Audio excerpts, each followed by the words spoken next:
A big hello and welcome to Paul Rolls Dice, and welcome to episode 2 of our playthrough of the Warlock of Firetop Mountain. Now, if this is your first time here, first of all, welcome. And this is episode 2, so I will leave a link in the top corner somewhere, directing you to episode 1 if you'd like to catch up on our adventure so far. We go through character creation, the beginnings of the story of Firetop Mountain, and how to actually play through this adventure book itself. So, if you haven't watched episode 1, we'll see you back here really soon, I hope. If you have watched it, then we will dive straight into episode 2. So, if you remember, at the end of episode 1, we did leave after finding a very interesting chest. So we will, I've left my notes here, look, which is read 378. So we will read 378 again from the beginning, just so we are up to scratch with it. So 378, let's go.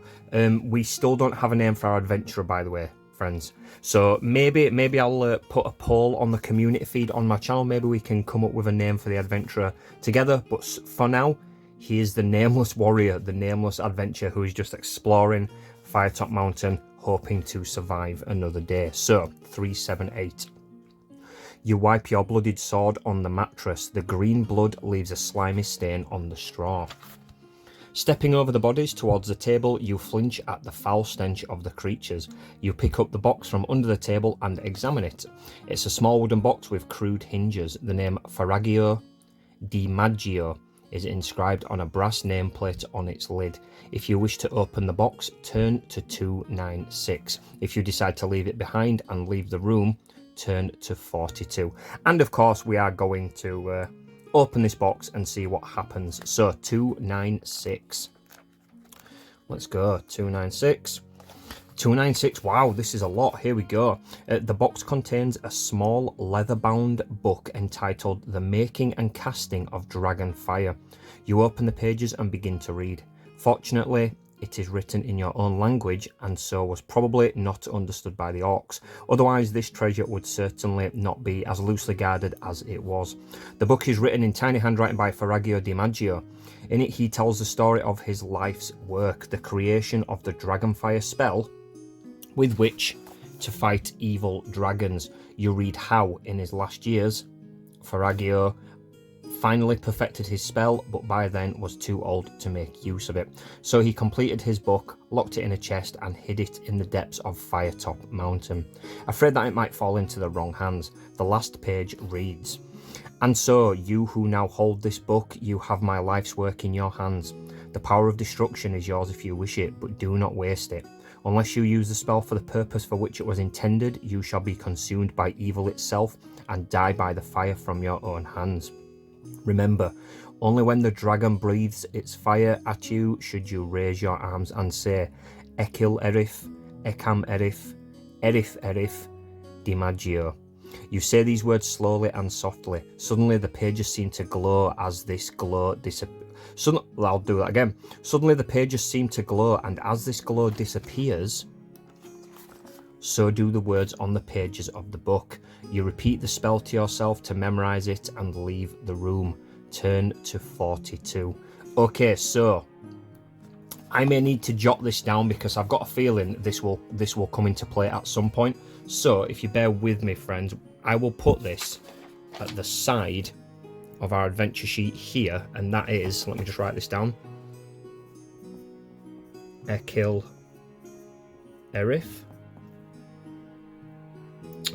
Ekan Erif, and then Erif Erif, and this is the Dragonfire spell, I think it is. So we'll put that there. Hopefully that's enough, and we will continue. So back to the page. It does say turn to page 42. Okay, it's all the way at the beginning of the book. Page 42, or part 42. I keep saying page. You eventually arrive at the end of the passage at a three-way junction. You may turn either to the west or to the east. So you eventually arrive at the end of the passage at a three-way junction. So if I've got this correct, I hope I've got this correct. So this would be a passage with a three-way junction. So if I could be getting this map totally wrong. Oh, by the way, I have redrawn the map that we had from the last episode. It was a little bit small, so I thought I'd just build on it. So three-way junction. So shall we do one goes that way, one goes that way, and one goes that way. Right. Okay. You may turn either to the west or to the east. So it's a three-way passage, but I can't go north, I guess. I guess the passage I'm on is one of them, so that stick in the middle I've drawn I might not need. So, west or east? I'm feeling east this time. Let's do that. I have no clue what's happening, but let's go. So we're going to the east, so turn to 113. 113, where are we?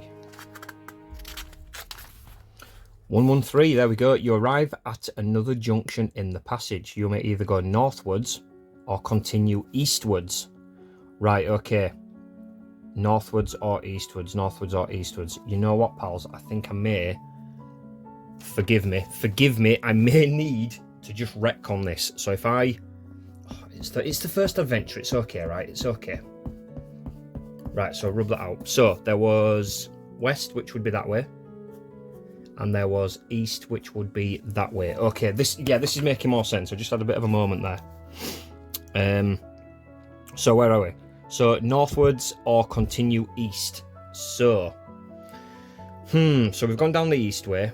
We could go north or we continue east. I'm thinking we continue east. I'm really hoping I'm getting this map correct. I think we're going to go east. So turn to 78. Okay, 78.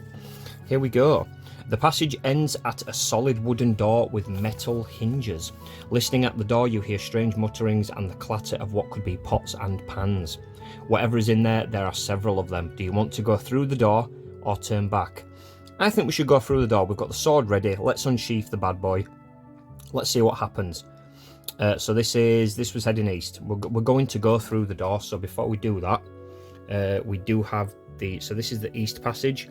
There's a door there, and that's the one we are going through. So we turn to 159. Okay, 159. We are ready for you. Kind of, maybe, possibly. Right, you open the door into a large room, which can only be the dining room of the same water-faced creatures you now recognise. Sitting around a large table are 5 orcs. Oof. Busily drinking and dribbling their bowls of rat gizzard soup. Nice. All are involved in a rowdy argument as to who will get to chew the rat bones left in the large soup cauldron. So they do not see you enter. You may be bold and prepare to attack them, or you may not relish the prospect of taking on 5 of these creatures and try to escape. If you wish to leave the room, test your luck. If you are lucky, you get out without them noticing. There is no penalty for escaping. If you are unlucky, they notice you. Oof. 5 of them. I don't really want to take on 5 of them, so I'm going to try and test my luck to escape. So what we need to do for luck is we roll our 2 dice, and it needs to equal or be under our luck score. Now the best thing is, friends, if you take a look, we are back on 12 luck, so no matter what we roll, we are going to be lucky. But because I've tested luck, I do need to reduce it now, so we are now on 11 points of luck, which is still very, very good. So we now go back to 237. Or we turn to 237, I should say. 237. 237, there we go. You move swiftly down the passage and arrive back at the junction. Turn northwards this time. Turn to 285. Okay, so that door, this one here, I'm going to put 5 orcs. Maybe we can come back here when I'm maybe a little bit more powerful. Maybe have some cool weapons or items and things. But we are now heading north. So we go to 285. Okay, this is exciting. What is down 285? You see a well-used door on the right hand, which is the east side of the passage. With your ear to the keyhole, you listen and hear a man screaming for help inside. Will you open the door or walk on? So we go north on the right hand side. So this is still heading north, but on the right hand side there is a door here. So there is a man screaming. I think we should investigate. That makes sense, right? We're going to open the door. Turn to 213. Okay. 213. 213. 213. Here we go. The door is locked. You may try to charge it down by rolling 2 dice. If the number rolled is equal to or less than your skill, the door bursts open. Turn to 36. If the number is greater than your skill, the door remains locked. You lose 1 stamina for your bruised shoulder and you must progress up the passage. Okay, so we're going to try and knock it down. So we roll 2 dice. Equal to or less than your skill. Oof, okay. Oh, this is terrifying. Okay, it needs to be 9 or under. And we get double 1. Oh, Snake Eyes is never lucky, but it is this time. Awesome, we've done it. Great, great, great. The door bursts open, turn to 36. Very good, Mr. Adventurer, very good. 36. Right. Oh, heck. The locked door bursts open and a nauseating stench hits your nostrils. Inside the room, the floor is covered with bones, rotting vegetation and slime. A wild-haired man, clothed in rags, rushes at you, screaming. His beard is long and grey and he is waving an old wooden chair leg. He is simply insane as he appears. Or is he simply insane as he appears, or has this been some kind of trap? You may either shout at him to try to calm him down or draw your sword. Shall we try and calm him down? I mean, I am terrified. There's the artwork as well for room for 36, which is really cool. Really nice artwork. There's also a hole in the ceiling. Maybe we'll fall down at some point. I'm going to try and shout him to calm him down. 263. 263. 263. Oh, I'm hoping this isn't a bad idea. Right, you shout, "You are freed, old man," at the top of your voice. Instantly, his ranting cease. He stops dead in his tracks and sinks to the floor, weeping loudly. As he gradually composes himself, he thanks you many times. You talk with him in the hope of discovering some of the secrets of the mountain, and he begins to tell his story. Many years ago, he was an adventurer like you in the search of the Warlock's treasure. He was captured by the orcs and thrown into his solitary cell as a sort of pet for the creatures. You ask whether he would like to accompany you into the mountain, but he simply wants to leave and see the world again. You ask him for advice, but he says he knows little. He advises you to pay your respects to the boatman. He tells you that you must pull the right-hand lever on the wall ahead to open the iron gate at the end of the passage. He has also learned that the keys to the boathouse are guarded by a man and his dog. You shake hands, leave the room and go your separate ways. Add 1 luck. Oh, this is awesome. So, we are back up to our initial 12. And now we know there is a lever on the right-hand side further up the passage. Right-hand lever on the wall ahead. Turn to 314. That was really cool. Okay, so I'm going to put old man. Don't think we'll need anything else. So we're heading further up the passage. There we go. The map is coming in handy. So we go to 314. 314. Further up the passage, you see a door in the east wall. You listen hard but can hear no sound. Do you want to open the door to investigate? If so, turn to 223. If you want to walk further up the passage, turn to 300. I'm going to open it to investigate. So this is a door on the east wall. So again, another door on the east wall. Okay. And we go to 223. 2, there we go. The door is firmly locked. You may try to force it open or you may continue along the corridor. Okay. He did say that we really needed to use a lever, but you know what? We're going to try force it. Where are we at? Turn to 53. 53, 53, 53. 53. Here we go. 53. Right. You charge the door, hitting it squarely with your shoulder. Roll 2 dice. If the number rolled is equal to or less than your skill, the door opens. If it exceeds your skill, the door shudders but does not budge and you wince in pain, lose a stamina. So, again, we take our 2 dice. Under 9. 9 or under. We get 8. Awesome, we've done it again. Luck prevails, strength prevails. Turn to 155. 155, here we go. The door splits along its length and you can wrench the timbers apart to let yourself in. A torch hangs from one wall, lighting up a small armory. A small armory room stocked with swords, shields, helmets, daggers, breastplates and the like. You examine the weaponry and find nothing appearing superior to your own sword. However, a circular iron shield with a golden crescent at its centre catches your eye. You pick it up and feel its weight on your arm. If you wish to take the shield, it will aid you in the battles by helping to fend off wound damage inflicted by a creature. If in future, during a battle in which you are using the shield, a creature wounds you, you may throw 1 die. If you throw a 6, the creature inflicts only 1 point of damage instead of the normal 2. If for some reason the creature would normally only inflict 1 point of damage, then a successful roll of 6 would mean that no damage is done. Wow. However, the shield is heavy and you will have to leave behind 1 item of equipment to be able to carry it. You now leave the room and continue up the corridor. Okay, so I've got to leave 1 piece of equipment. Now, I already start with a shield. So I'm actually going to change this, and here's the artwork for 155 as well, so that's the armory there. Very, very nice, and we are taking that shield right there. So I'm going to put shield brackets. Did it say it is a moon? Oh, golden crescent. So I'm going to put shield crescent, and I'm going to have to put some notes. Roll.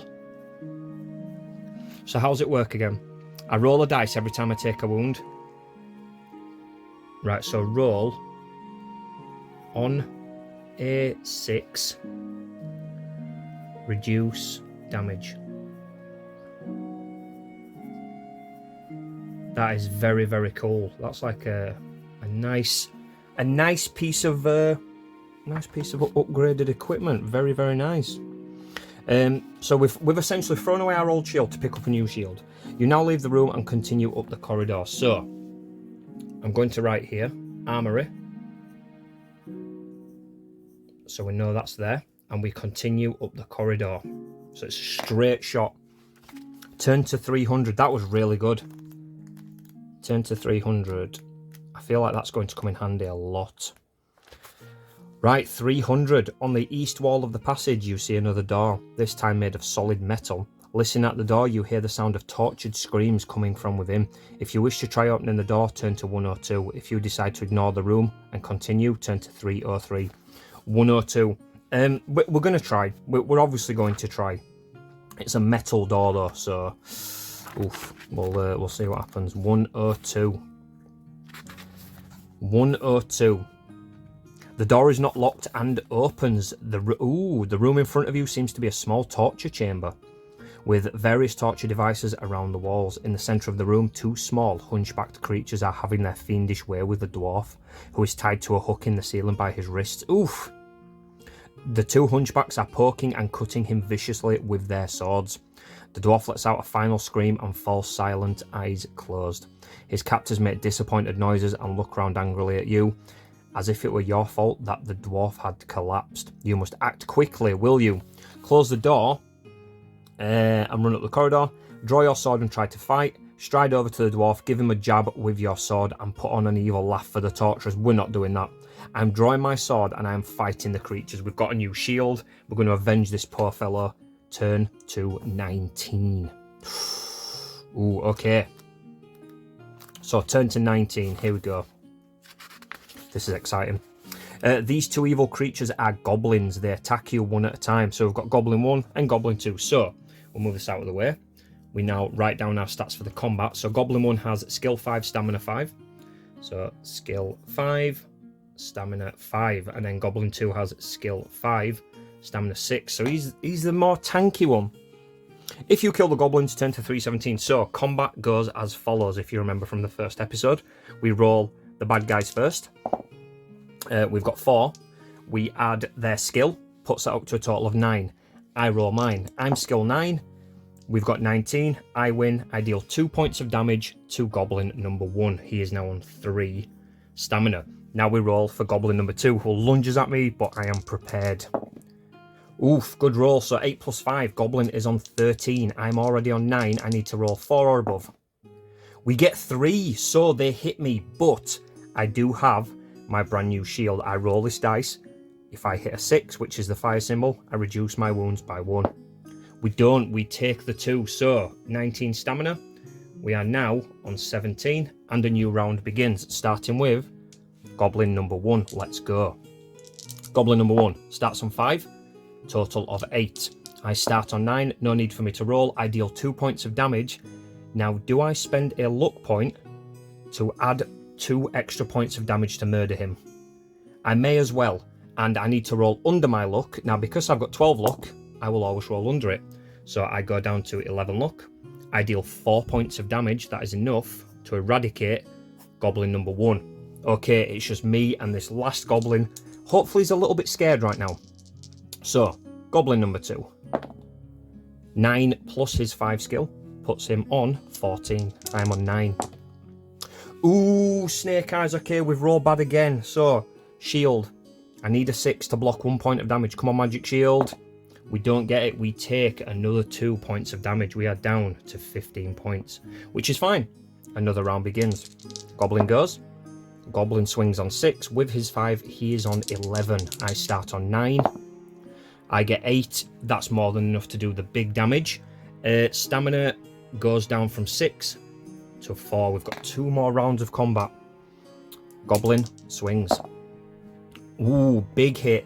11 plus 5. My friend is on 16. I'm on 9. That is the terrible, terrible roll. I take 2 points of damage. We are down to 13 points. Okay, next round begins. Sorry, I should have rolled 1 dice for my shield. If this is a 6, I absorb 1. I do not. So next round begins. Goblin lunges at me again. He's on a total of 11. I start on 9. I roll. We are on 15. I deal 2 points of damage. Now he has 4 points of damage. I won't spend a luck. I could kill him just there, but you know what? We'll have 1 more round. Let's see what happens. Goblin. Hopefully his final attack. 7 plus his 5 is on 12. I'm on 9. There we go. 9 plus 9. We are on 18. And with that, we drive the sword into his gut, rip out his intestines. The goblin is slain. Awesome. If you kill the goblins, turn to 317. That was quite a bloody battle. I have just lost 6 points there, I think. 6 points of stamina. It's okay. We're all good. We do have provisions, but we can only use provisions to heal when it allows us to do so. So turn to 317.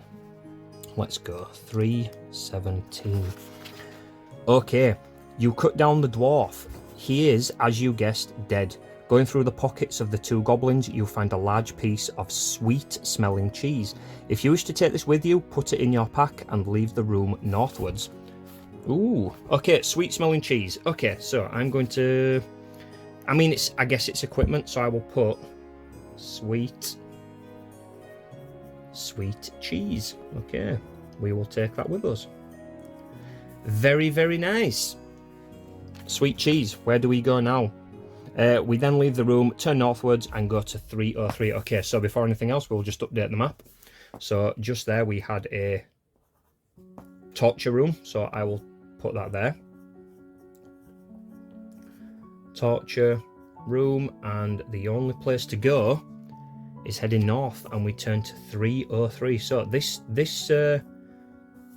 part of the map is very straightforward. 303. Okay, here we go. You arrive at the end of the passage where it meets another going east-west, but an iron portcullis blocks your way and no amount of charging is going to budge it. On the wall to your right are 2 levers, and it seems likely that these levers have something to do with raising the portcullis. Do you wish to pull the right or left lever? Now, we will just update this. Passage, portcullis, another going east-west. Okay, so that's where we are. The portcullis is here. We now, after finding the crazy old man, know to pull the right lever. So that is what we will do. We will pull the right lever, turn to 128, and my friends, that is where we will end this episode. That's very interesting. I feel like that's a really, really nice place to end. And this episode has been really, really fun. We've had some combat. We've had some exploration. We've had an interesting time in this one. It's been really, really fun. And our nameless adventurer has taken a few hits, but we are still standing strong. We are on 13 out of our 20 stamina. Skill is still on 9, which is really good. Luck is on 11. Again, almost perfect luck. Very, very good. The rolls have been a little bit stressful tonight. I feel like the enemies have had the better rolls, and we've also learnt a dragon fire spell. Now I am really looking forward to utilising this at some point. So my friends, I will make a note of this. Thank you so much for being with me on this adventure. Leave a like on the video if you are enjoying this. Please consider subscribing as well. It really helps us out. I'm looking forward to episode 3. I really am, and I hope to see you guys there with me very soon. Until next time, my friends, have an awesome day.